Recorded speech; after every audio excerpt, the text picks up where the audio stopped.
नमस्कार दोस्तों, स्वागत है आपका अपने चैनल वीके ट्रिक्स क्लासेज में।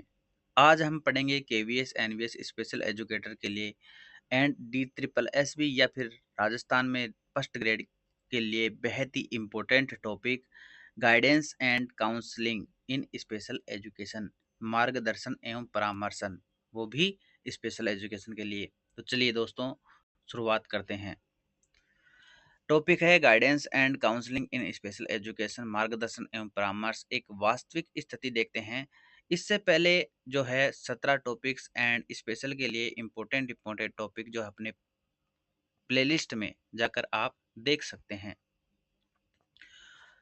तो है विद्यालय में एक माता पिता आपके पास आते हैं। क्या है? विद्यालय में एक माता पिता आपके पास आते हैं और कहते हैं, सर मेरा बच्चा दूसरों की तरह नहीं पढ़ पाता, क्या उसका भविष्य खराब हो जाएगा?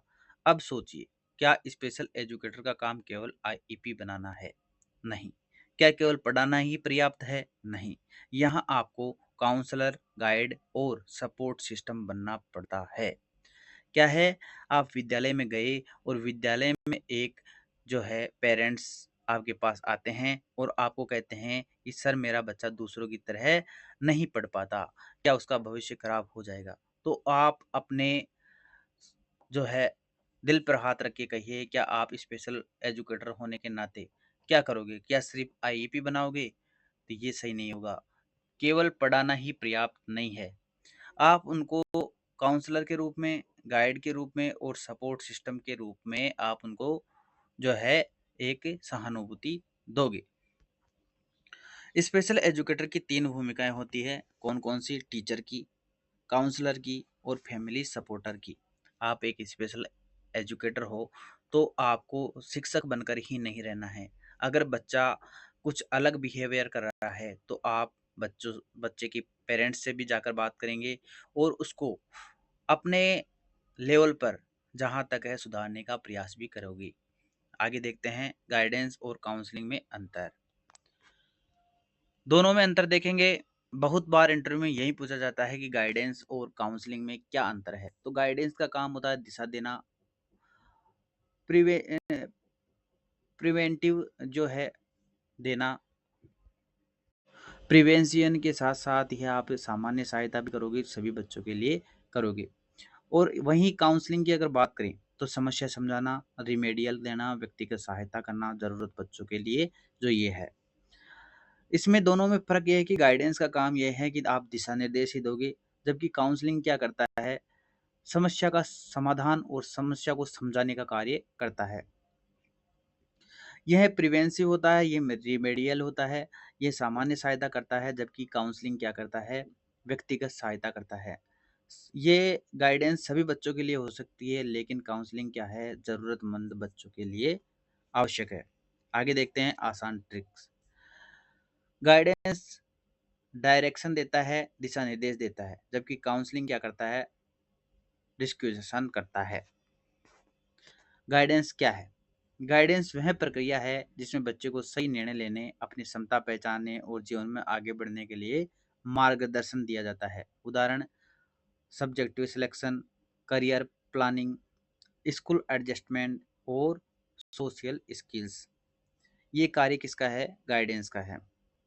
वहीं बात करें काउंसलिंग की, तो काउंसलिंग क्या है? काउंसलिंग एक ऐसी प्रक्रिया है जिसमें व्यक्ति की भावनात्मक, व्यवहारिक या सामाजिक समस्याओं को समझकर समाधान खोजने में सहायता की जाती है।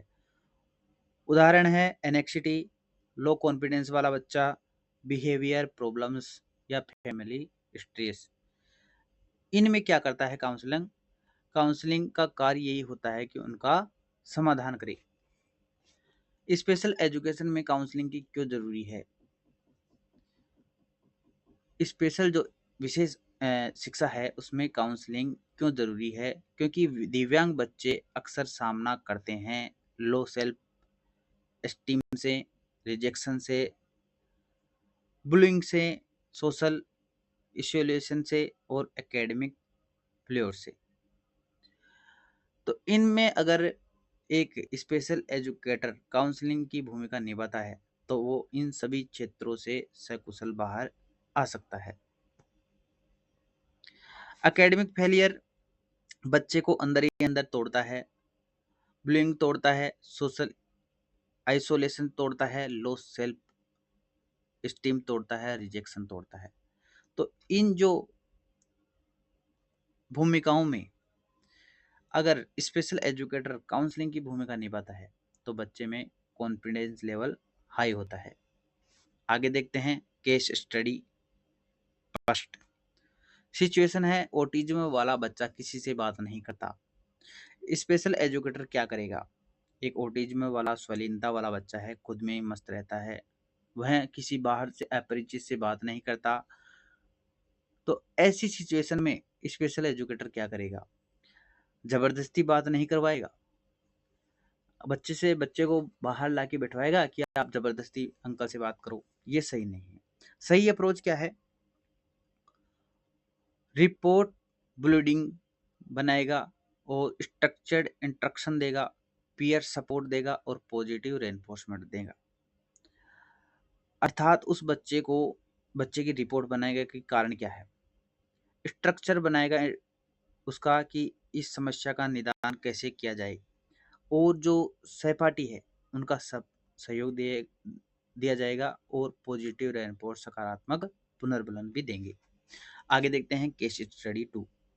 सिचुएशन है, एडीएचडी बच्चे के पेरेंट्स जो रोज शिकायत सुनकर परेशान है। हाई एक्टिविटी कर रहा है कोई बच्चा, हाइपर है, और उस बच्चे के पेरेंट्स जो है माता पिता रोज शिकायत सुनकर परेशान है कि आपका बच्चा शैतानी करता है, जबकि वो जानबूझकर नहीं करता, उसकी मानसिक स्थिति ऐसी है। स्पेशल एजुकेटर क्या करेगा? पेरेंट्स काउंसलिंग करेगा, होम स्ट्रेस बताएगा और स्ट्रेंज बेस्ड अप्रोच समझाएगा। केवल समस्या नहीं, समाधान भी देना है काउंसलिंग के होने के नाते।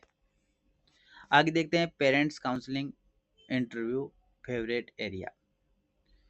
आप बच्चे के माता पिता को कैसे समझाओगे, यह एक इम्पोर्टेंट बिंदु है।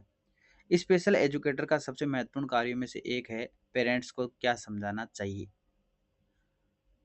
तो पेरेंट्स जो माता पिता हैं उनको बच्चे की स्ट्रेंथ समझाएंगे, रिलेजिटिक एक्सप्रेशन जो है वो देंगे, होम ट्रेनिंग देंगे, पॉजिटिव बिहेवियर सपोर्ट करेंगे और इंक्लूसिव एटीट्यूड जो है वह प्रदान करेंगे।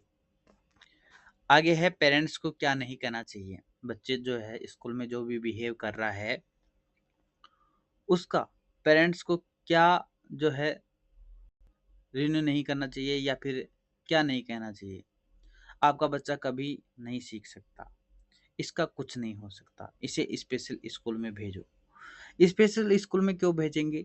जब बच्चा समावेशी कक्षा में शिक्षा ले रहा है तो स्पेशल स्कूल में क्यों भेजेंगे? इसका कुछ नहीं हो सकता, तो फिर आप शिक्षक होने के नाते क्या कर रहे हो एज ए स्पेशल एजुकेटर? आपका बच्चा कभी नहीं सीख सकता, ये एक नेगेटिव आंसर है। इससे बच्चे पर एवं उनके माता पिता पर दुष्परिणाम प्रभाव पड़ेंगे। आगे देखते हैं child counselling techniques. Active listening, जो सुनना, केवल सुनना नहीं, बच्चे को पूरा अवसर दे। एम्पैथी, बच्चे की भावना समझना। एम्पैथी सिंपैथी डिफरेंस जो है इसमें मुझे तुम्हारे लिए दुख है और एक में है मैं समझ सकता हूँ कि तुम क्या महसूस कर रहे हो, इसलिए एम्पैथी इंपॉर्टेंट है। पॉजिटिव रेनफोर्समेंट, अच्छे व्यवहार को बढ़ावा देना।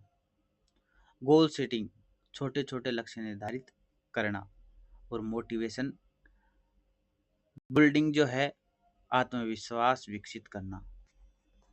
आगे देखते हैं स्कूल काउंसलिंग एरियाज। एकेडमिक पढ़ाई से जुड़ी समस्याएं, बिहेवियरल गुस्सा, आक्रामकता, अनुशासन। सोशल है जो मित्रता एवं सामाजिक कौशल। इमोशंस है चिंता, डर, तनाव। ये क्या है? स्कूल काउंसलिंग एरियाज है। इसमें इस जो टीचर है उसका क्षेत्र है कि आप किस किस क्षेत्र में बच्चे का ध्यान रखोगे। तो एकेडमिक में, बिहेवियरल में, सोशल में और इमोशनल में, इन चारों क्षेत्रों में आप बच्चे का निरीक्षण करते रहोगे। अब इम्पोर्टेंट क्वेश्चन देखते हैं, गाइडेंस क्या है? तो गाइडेंस है सही दिशा प्रदान करने की प्रक्रिया। और काउंसलिंग क्या है? काउंसलिंग है बच्चे व्यक्तिगत समस्याओं को समझकर समाधान में सहायता करना। स्पेशल एजुकेटर को काउंसलिंग क्यों करनी चाहिए? क्योंकि CWSN जो विशेष आवश्यकता वाले बच्चे होते हैं एवं उनके परिवारों को भावनात्मक एवं सामाजिक समर्थन की आवश्यकता होती है। तो आप एज ए टीचर स्पेशल उनको काउंसलिंग के तौर पर समझाओगे, उनको भावनात्मक रूप से सुदृढ़ करोगे। आगे देखते हैं, पेरेंट्स काउंसलिंग का उद्देश्य क्या है?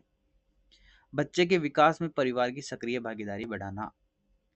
कई परिवार जो है बच्चे की अक्षमता को स्वीकार नहीं करते हैं, वो नहीं मानते कि हमारा बच्चा एक डिसेबल है, बल्कि उस बच्चे पर आक्रोश करते हैं, उसको निठल्ला मानते हैं या फिर मनमानी हरकत करने वाला मानते हैं।